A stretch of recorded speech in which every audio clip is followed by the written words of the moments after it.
Welcome everyone to another wonderful episode here at Giles Podiatry. A very extremely interesting case. We have a very young 42-year-old patient who has presented to our office today, secondary to pain. Cliff Note version of the history, 2011. She unfortunately gets her foot and lower extremity. She got run over by a vehicle.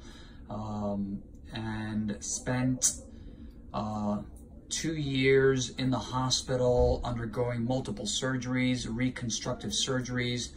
I will definitely break this down. Since 2014-15, she's been doing well. Otherwise, I'm very impressed that everything has been essentially perfect since then. Okay, in respect to more than anything, there's just this change in anatomy. I'd like to congratulate all the physicians in Washington, or was it? Oh, Pennsylvania. I'd like to thank, really, my hat's off to them for not amputating and basically salvaging this foot, because I suspect that maybe other physician would have taken the easy route and basically amputate the lower leg. So my hat's off to them. Let's start off by, so this part of the foot belongs to the patient. The patient has, again, the bottom of the foot. This is all fat pad here, all this, and basically it was a degloving injury. All of this, right? All of this is autograft from the actual patient. It was a degloving, basically means everything just, there was basically missing skin. And they were able to actually take skin from other places and reconstruct that. Let's look at the heel. So this is the reason why the patient is here today. So what we see here is the heel bone. But the problem here is that unlike here where we see the fat, this is all the bottom. Imagine everyone has, you look at the bottom of your foot, that's what it looks like, right?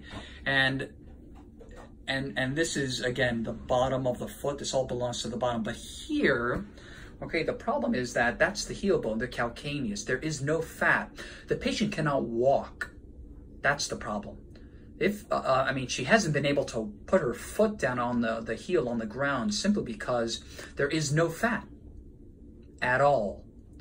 So if people can somehow imagine the degree of pain, think about that for a second. So there is the skin right here. I mean, I can feel the bone. I mean, if she were to injure this area and have an ulcer develop, there is no fat. What we're going to see there is bone. It's very risky. She's very young, and God forbid something happens, she can end up with bone infection. So, we did talk about some alternatives.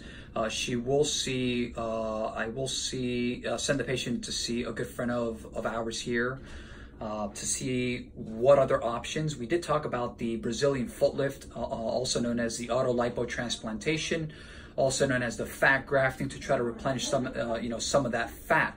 But even so, the skin is so fragile, right? The skin is so fragile that may not even be an option.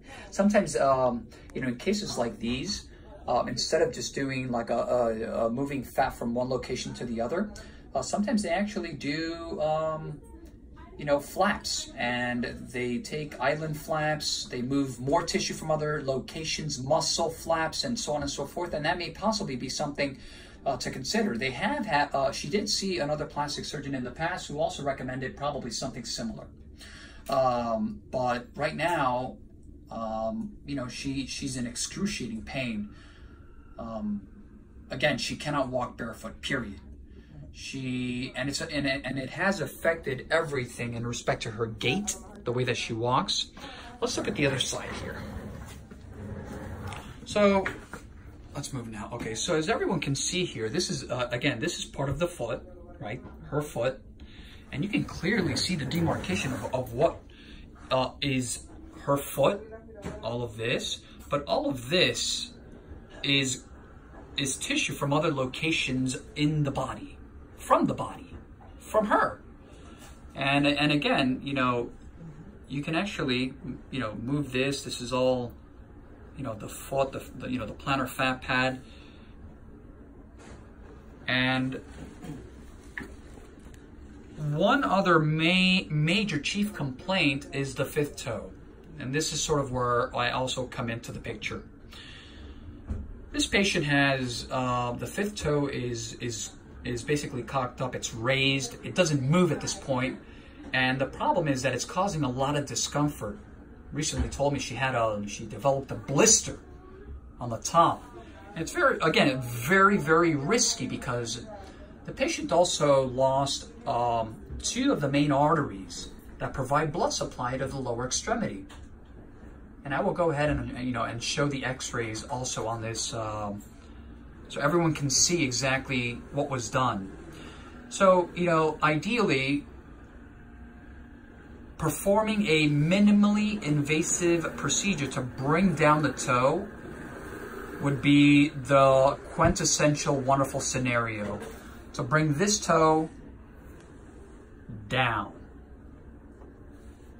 It's going nowhere at this point. And that, you know, again, when we talk about prevention, this is a really great case. Prevent from any ulceration developing that can lead to bone infection, which can lead to other major complications. We won't go there. So I think that, again, very, very interesting case. And, you know, it's kind of interesting, right? When you look at the foot, the entire, you know, lower extremity, you can clearly see what is the tissue from the foot and what is not. Even look at this. A little bit of fat here, but right here, oof, golly. It's very, very, very impressive. It really is. You know, my hat's off once again to the entire team in Pennsylvania. You know, when you talk about saving a limb and saving a life, this is, and limb preservation, this is incredible. Absolutely incredible. Like always, www.jawspodiatry.com, Instagram, Dr. Toe Jam, Jaws Podiatry, Facebook, and last but not least, our YouTube channel, Jaws Healthcare. I will keep everyone afloat on this patient's progress. Whether she chooses, she's going to definitely see the plastic surgeon, and if she chooses to do something with a little pinky, I will definitely keep everyone afloat on that as well. Thank you. Okay, so basically, because of the lack of fat pad, she's got this incredibly, like, this is like concrete again here, all of this callus here. So what we're going to go ahead and do, I want to make sure, Carmina, we got a nice shot there. You know, we're going to carefully trim this. You see all of this? And this is what's absorbing. You can actually even hear it. It's that tough. But very, very carefully.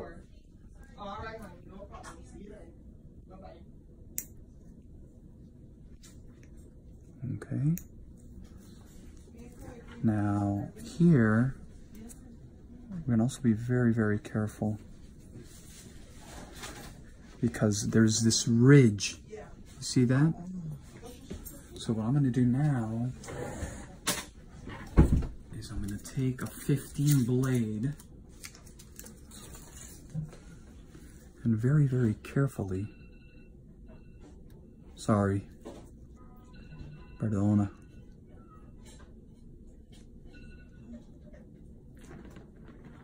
It's extremely, the patient is, this is like, it's sort of like an IPK of the heel, like a seeded corn of the heel, and I can feel it.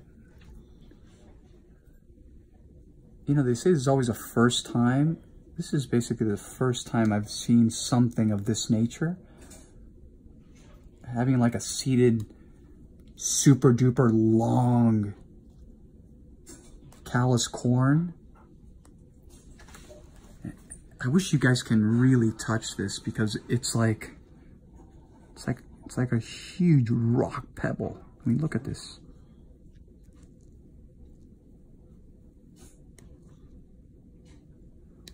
This is the biggest seeded, longest corn I've ever seen. Unfortunately, as a result of all of what we've previously discussed. It just keeps, it's really, really deep. You gotta just be very careful. Let me see over here.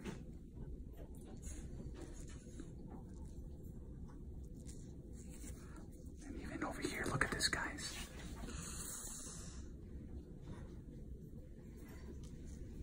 Take a little bit out of this little crevice here.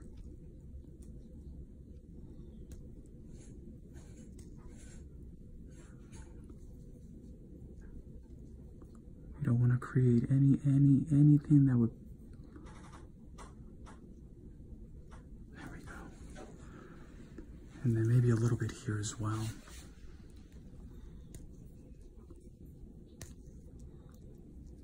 This is just a huge, huge corn. This is not even a callus.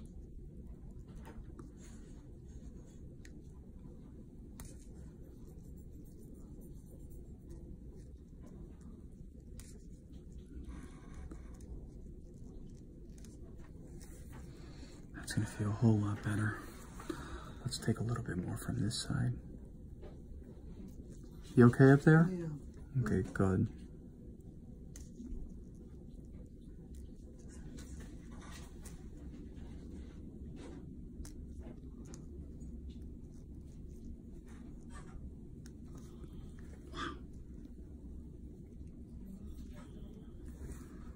It's just an entire, this big monster. It's a monster. Monster of a corn. No doubt. This is gonna feel a whole lot better.